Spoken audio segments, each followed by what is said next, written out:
حضرت یوسف علیہ السلام ایپیسوڈ نمبر 4 عورتوں کی دعوت، ہاتھ کاٹنے کا واقعہ اور جیل جانے کا فیصلہ۔ محل میں ہونے والے واقعے نے پورے شہر مصر میں تہلکہ مچا دیا تھا۔ زلیخا کی یوسف علیہ السلام پر فریفتگی، دروازوں کا بند کرنا، قمیض کا پیچھے سے پھٹ جانا، یہ سب مصری عورتوں کی زبانوں پر تھا۔ ہر طرف یہی بات ہو رہی تھی، زلیخا اپنے غلام سے عشق کر بیٹھی، اسے وزیر کی بیوی ہونا چاہیے۔ اگر محبت میں اندھی ہو گئی، وہ کیسے ایک خادم پر فدا ہو گئی؟ کیا اس لڑکے میں کچھ خاص ہے؟ ان باتوں سے زلیخا کی عزت کو دھچکا لگا۔ وہ اندر ہی اندر غصے اور شرمندگی کا شکار تھی۔ ایک دن اس نے اپنی خادماؤں سے کہا، اگر وہ عورتیں یوسف کو دیکھ لیں تو ان کی زبانیں خود بخود بند ہو جائیں گی۔ وہی دن تھا جب زلیخا نے ایک فیصلہ کر لیا، ایسا فیصلہ جس نے مصر میں ایک اور تہلکہ مچا دیا۔ عورتوں کی دعوت، تخت، تکلف اور حیرت کا انتظام۔ زلیخا نے شہر کی امیر اور معزز عورتوں کو محل میں دعوت دی۔ محل کو خاص طور پر سجایا گیا۔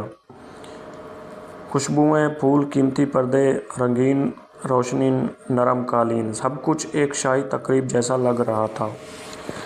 عورتوں کو پھل پیش کیے گئے، سیب، مالٹا، انگور، ناشپاتی وغیرہ۔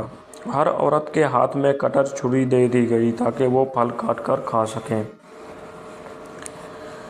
عورتیں باتیں کرتی جا رہی تھیں، دیکھیں تو صحیح، آخر وہ لڑکا ہے کیسا؟ اتنا بھی حسین ہو سکتا ہے کوئی کہ زلیخا جیسی عورت اس پر فریفتہ ہو جائے؟ ہمارے شہر میں ایسے لڑکے کہاں؟ زلیخا سب کو ایک معنی خیز مسکراہٹ کے ساتھ دیکھ رہی تھی۔ اس نے اپنے دل میں کہا، اب تم لوگ دیکھو گی کہ میں کیوں اس پر عاشق ہوں۔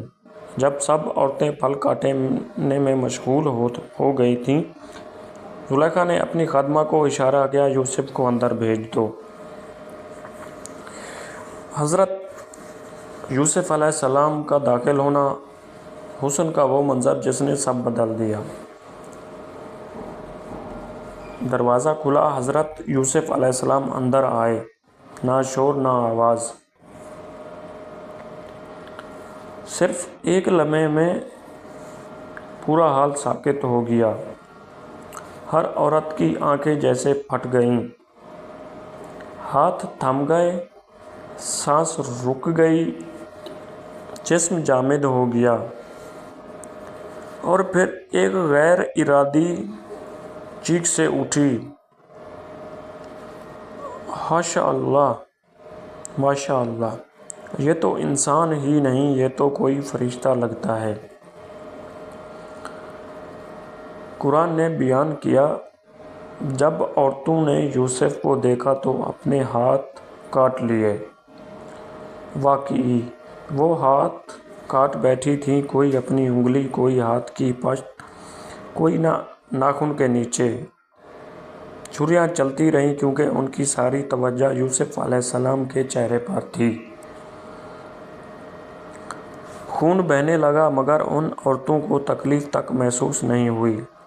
وہ صرف ایک ہی چیز دیکھ رہی تھیں، یوسف علیہ السلام کا نورانی حسن۔ انہوں نے حیرت اور شرمندگی سے کہا، اللہ کی پناہ، یہ کوئی عام انسان نہیں ہے۔ ہم نے زلیخا کا مذاق اڑایا، مگر اب سمجھ آئی۔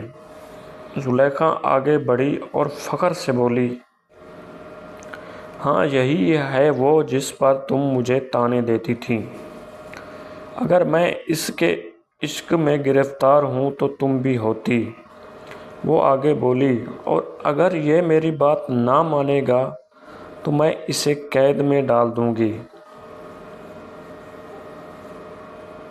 یوسف علیہ السلام نے یہ بات سنی تو دل میں خوف خدا سے لرز گئے۔ انہوں نے ہاتھ اٹھایا اور اللہ سے دعا کی،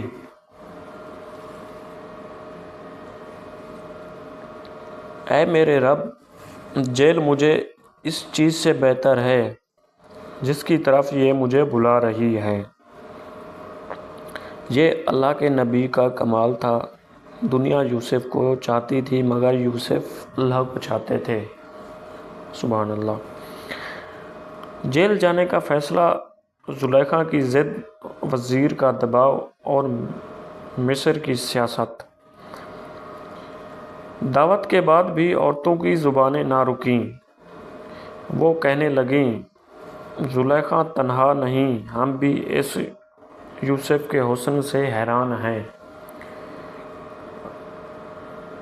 وہ نوجوان تو فتنہ ہے، اگر وہ محل میں رہا تو شہر کا امن خطرے میں پڑ جائے گا۔ یہ باتیں عزیز مصر تک پہنچنے لگیں۔ عزیز مصر کو معلوم تھا کہ یوسف بے قصور ہے۔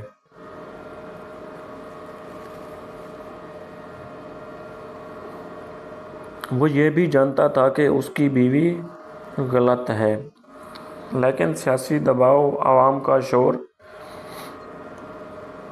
زلیخا کی ضد اور خاندان کی عزت، ان سب نے اسے مجبور کر دیا۔ آخرکار فیصلہ ہو گیا، یوسف علیہ السلام کو جیل بھیج دیا جائے۔ دنیا والوں کو لگا کہ یوسف سزا پا رہے ہیں، لیکن حقیقت یہ تھی کہ اللہ یوسف کو جیل میں ایک نیا دروازہ کھولنے والا تھا۔ وہ دروازہ جو انہیں بادشاہت تک لے جائے گا۔ جیل کا دروازہ، مگر یوسف کا نور اندر بھی پھیل گیا۔ یوسف علیہ السلام جب جیل کے دروازے میں داخل ہوئے تو وہاں کے قیدی حیران رہ گئے۔ ایک دم نرم چہرہ، نورانی شکل، متین شخصیت، شکوہ یا غصہ نہیں، بلکہ سکون، وقار اور اللہ پر بھروسہ۔ جلد ہی جیل کے ساتھی انہیں عزت دینے لگے۔ آپ عام انسان نہیں، آپ میں کچھ نور ہے، آپ کی باتیں دل کو سکون دیتی ہیں، ہم آپ کو استاد کہتے ہیں۔ جیل کے سخت ماحول میں بھی یوسف علیہ السلام نے اللہ کا پیغام پھیلانا شروع کیا۔ وہ قیدیوں کو توحید سمجھاتے، اخلاق سکھاتے، صبر کی تعلیم دیتے، اور کچھ ہی دنوں میں پورا جیل خانہ ان کا احترام کرنے لگا۔ اللہ نے ان کی آزمائش کو رحمت میں بدل دیا۔ تو ایپیسوڈ نمبر 4 یہاں پر ختم ہوتا ہے۔ ملتے ہیں دوسری نئی ویڈیو کے ساتھ اور نئے ایپیسوڈ کے ساتھ۔ تو آپ دوستوں سے گزارش ہے کہ آپ میرے چینل کو سبسکرائب، ویڈیو کو لائک اور شیئر ضرور کریے گا۔ ملتے ہیں نئی ویڈیو کے ساتھ۔